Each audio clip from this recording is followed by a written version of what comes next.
Number one, if you ever look into poor neighborhoods, it's called a food desert. And so they do it intentionally so people are sick. That's number one. Number two, when it comes to Penny, ever heard of FAFO or FOFA with his F around? Find out. Well, guess what? We're going to get through this. Because if you remember, they had Eric Garner. We also had Nat Turner. We had Jim Crow. We had all this, and we're going to get through it. Can I ask you something about that? I want to, sir, if that's okay, and then I want you to finish. You remember George Zimmerman in the Trayvon Martin case, correct, sir? Of course I do. Yeah. So listen, George Zimmerman, complete idiot, right?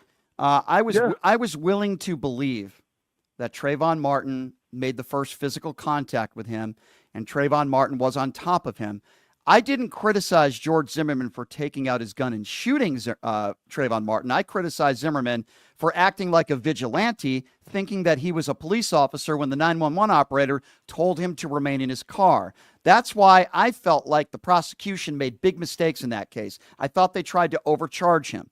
What they should have done was an involuntary manslaughter charge.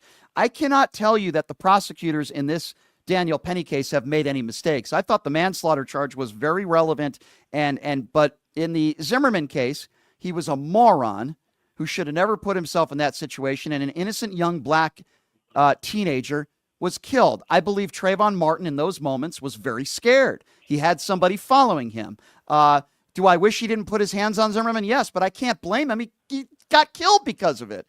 So, in that aspect, that didn't really necessarily involve race, although I would say if Trayvon Martin was white, Zimmerman probably wouldn't have gone after him and followed him, so I guess it did have something to do with race. But I think this case does. And my question to you is, and I ask people this question, if Daniel Penny was black and put somebody white in a chokehold, I believe Daniel Penny would already be in jail. That's my personal opinion. What are your thoughts? You ready for this one? Mm-hmm. I grew up in New York, and as a young teenager, we used to say the PBA is the KKK. And so I'll give you something that for you to remember. Remember Charles Garner?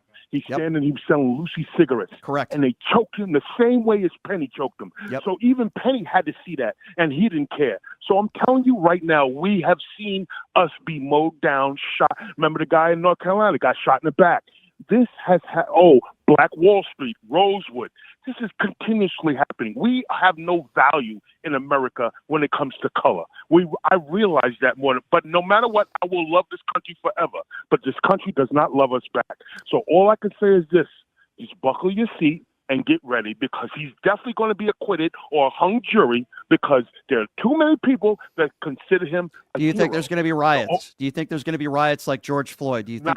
Not New York. The cops are too stringent in New York. There's no. Have you seen David Dinkins when he was mayor and all those cops got in the street? Yeah. There is no way there'll be a riot in New York, and if there is, it's going to be an ugly one. So I don't think. I hope that doesn't happen. People have the right to peacefully protest, my friend. But I am interested, if there is a verdict, to get your thoughts on Monday. Calling into the show, and I really do appreciate your call, sir. Thank you so much.